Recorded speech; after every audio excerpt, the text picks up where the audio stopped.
This is the Church of St. Paul in the Desert. In the name of God, Creator, Redeemer, and Sustainer of us all.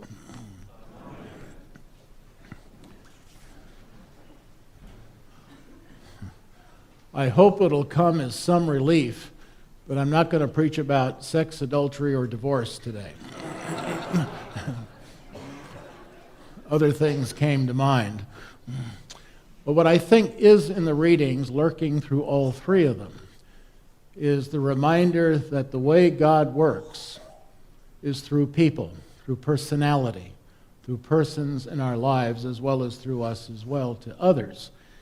It's a funny way for a God to work. It's rather awkward. But God figured out that law and books and rules and doctrines only can go so far.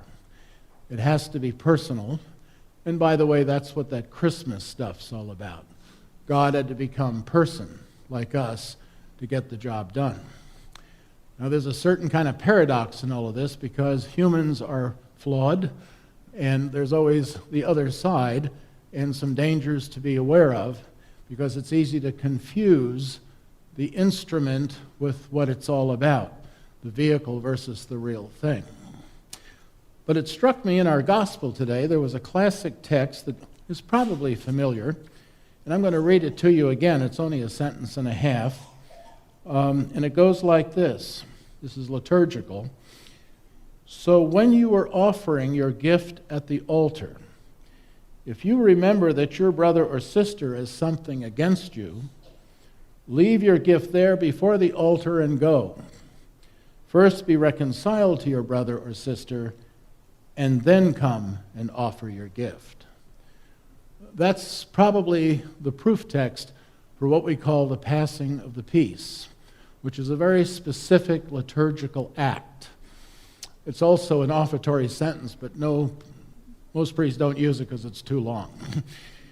But the fact is, the peace was not some sort of sinister plot back in the 60s and 70s, cooked up by some evil people back in New York to upset Episcopalians and make them cut their pledges. But it was difficult at first because we had been so used as a church to worshiping and doing all the vertical stuff and not doing the horizontal stuff. And the peace is about this part, our community, people to people, and you don't have a cross unless you have both. And so the peace was restored, and it's really a very ancient practice. It's nothing new at all.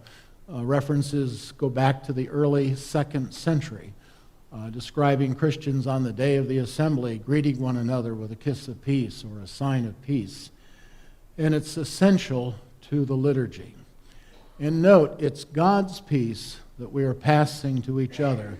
It is not our peace. That's why you don't have to know anybody or like anybody or agree with anybody to pass the peace. That's all irrelevant. It's God's peace that you're passing on, not your peace. You've probably heard perhaps the request by, well, why can't we do it at the end of the service? Because we're going to say hi to everybody anyway. And the answer is that's not the peace. That's fellowship. The peace is a very specific thing.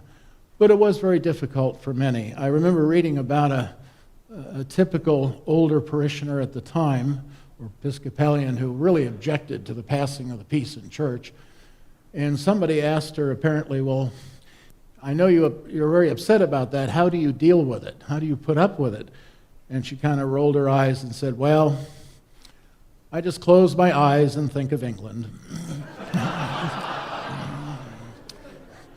For those of you who are from England, don't take that personally. Some of the best liturgical materials in church and music come out of the Church of England, and I use them. Well, it's not a social time.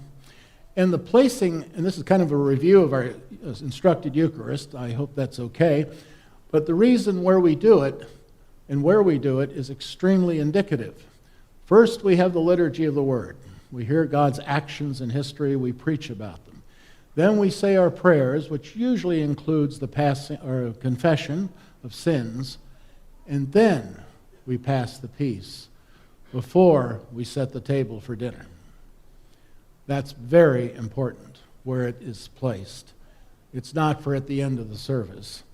Kind of like at home. You know, you would not want to sit down to dinner after having a shootout with one of your family members or friends. You would hopefully want to talk it out, make peace, reconcile before you sit down and share a meal. It's the same for us. But it's not a time, therefore, for social stuff. And I know I'm guilty of doing it myself, so don't anyone be uncomfortable, but the passing of the peace, whether it's a few minutes or a long time, depending on which church you're in, is not the time to check on, what you're doing for vacation next month, or how the grandkids are doing, or, what you see last night on TV, or what was the movie like. No, just pass the peace. That's a specific requirement, and you move on. Ideally, perhaps to people you don't know, or might look new. Churches vary greatly in how much time they spend on this. If you're in a smaller church that's more informal, it might be this much time. Some churches are more like this. I think St. Paul's, at least as I've experienced, is sort of like this.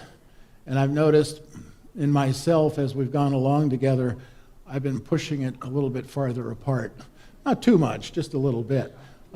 You are welcome to cross the aisle, but you don't have to either. There probably won't be enough time.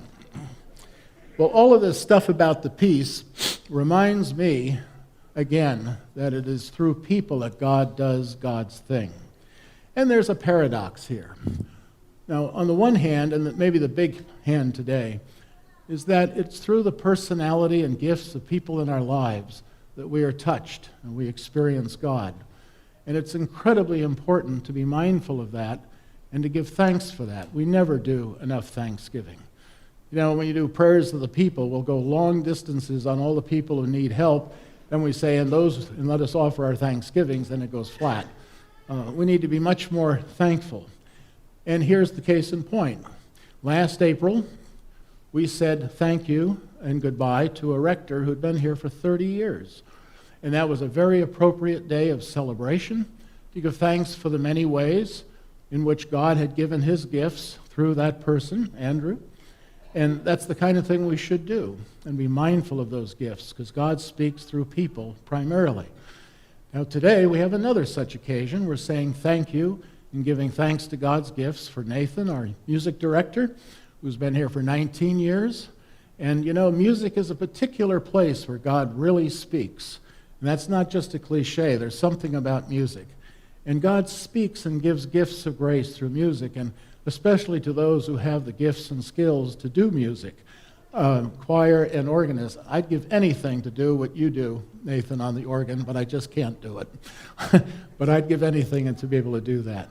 Special gifts today for which we give thanks, because it's not easy. And beyond that, you all have your lists of people that you're thankful to. Maybe you haven't said enough thank yous in your life.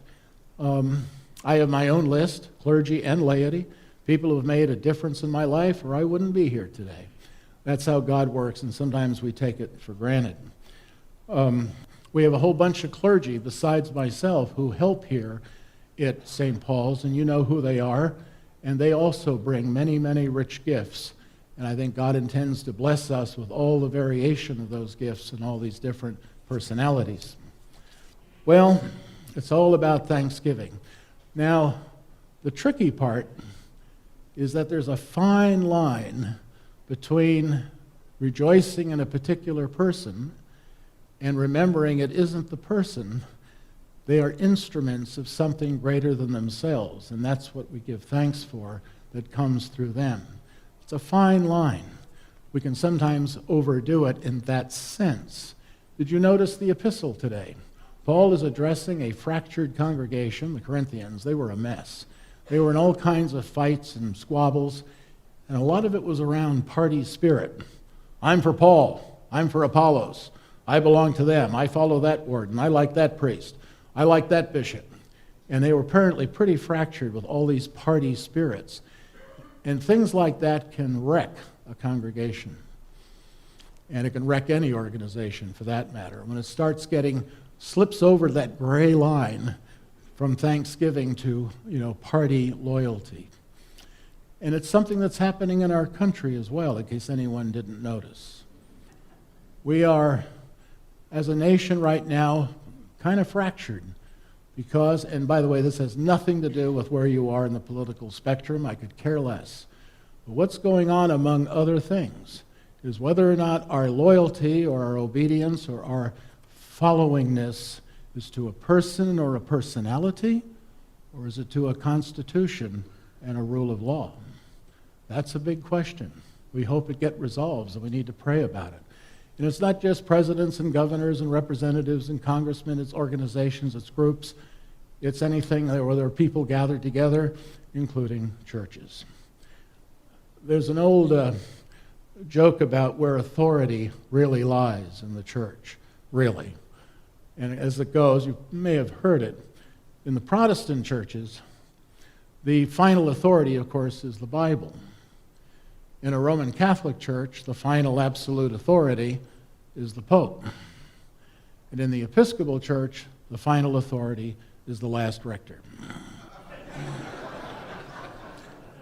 Right on a par. And some rectors rather enjoy that. The funny part, here's the thing. After we call a new rector in the next 6 months, a year, whenever it is, and that person arrives, guess what's going to happen? 5 years, 8 years, 10 years down the road, we're going to be doing this again and saying thank you to God for the gifts that person brought into our midst. And you know what's going to happen after that? We're going to go through a search process again. Most of us may not be here. And we're going to do it again and get another priest. And we're going to give someday, 10, 20, 30, 15 years, whatever later, give thanks for their gifts, and hopefully a lot of other folks besides the clergy. That's how it works. God works through people. Paul and Apollos water and give seed, plant seed. God gives the growth. And any of us who are in any kind of leadership position, whether we're wardens or vestry or directors of anything or chair of committees or whatever it is, need to never forget that. We plant seeds, we water, but God does the job, not us. Subtle, but important. Well, I think as we look at our first reading today, which sort of brings up the whole issue of decision-making, yes or no, God or not God, fire or water, life or death, blessings or cursings, the Christian faith at some point requires us to make a decision as well. I'm either for Jesus or not. You can waffle for a while, but sooner or later, there's no in-between. Either you are a follower of Jesus or you aren't. And I think those decisions of faith or conversion or whatever you want to call it are heavily influenced by those persons in our lives, those personalities that have affected us, touched us, and made a difference. Indeed, God works that way. It's important, though, to remember, it doesn't matter who baptized you. And if you had a wonderful experience when you were baptized, if you even remember, rejoice and give thanks and remember that person and keep them in your prayers. But it really doesn't matter which bishop confirmed you. Who cares? It doesn't matter. Bishops come and go. They're instruments. They're not it. It doesn't matter. One of the important persons in my journey, who was a model for me as a priest person, was a priest named Don. Don was a priest in the Diocese of Los Angeles. He was an archdeacon for a while. He was sort of the priest's priest. He had his flaws, we all do, but in many ways, for some of us, he was kind of a model of a really dedicated pastor, priest type person. He loved the church. And I remember as his days were nearing the end in the parish he was serving at that time, because he was liked by many, though not all, none of us are liked by everybody, the word began to spread through the congregation that they were talking about naming the parish hall after him. And I remember when that word leaked up to Don himself, I remember exactly what he said, and I now quote Don, quote, "I absolutely forbid it," unquote. I absolutely forbid it. That's not what that was why we loved Don and saw him as a model for priesthood. He knew what it was all about. He watered, he planted big time in amazing ways, but it wasn't about him. So we can give thanks today if we are clear of that subtle difference between the instruments that God sends us, and when we're clear about that minor but important but thin distinction, then we are free to go all out and be as thankful as we possibly can be for all those persons, musicians, priests, friends, wardens, co-workers, family members who have made a difference in our lives. We can rejoice and go all out, no holds barred, because we now know that they were actually gifts from God himself to you. Amen.